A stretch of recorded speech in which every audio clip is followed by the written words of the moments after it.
I love my new coffee maker. What I'm really impressed by it is just the look of it. That's kind of why I chose it. I like that vintage retro look. It looks super cute with the black and the gold accents on it.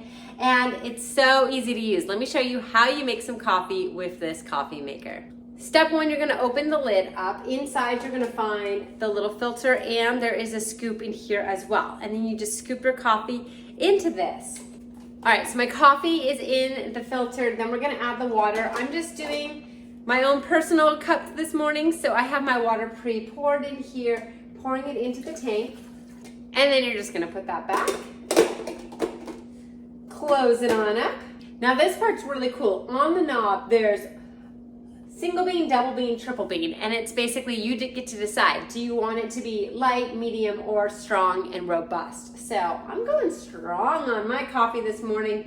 Everything is ready. There's a little light there that indicates we're ready. And then you just push that and off it goes. So it's gonna brew the coffee with just that push of a button.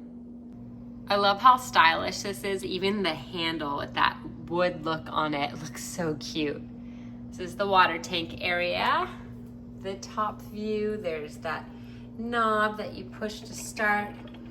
Coffee pot, my coffee is brewing. And then the on off. I also love that it just doesn't take up a ton of counter space. So I have a wooden spoon here. I'm just gonna show you in size wise so you can see how big this coffee maker is. It's like the perfect size. It smells as good as it sounds. I love that sound of coffee brewing.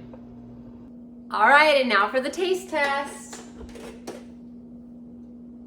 It's like the cutest little size coffee pot ever, isn't it? All right, putting that back in. Ooh, it's piping hot. I love good hot coffee.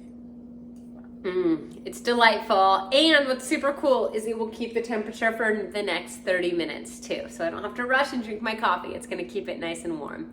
All right, cheers.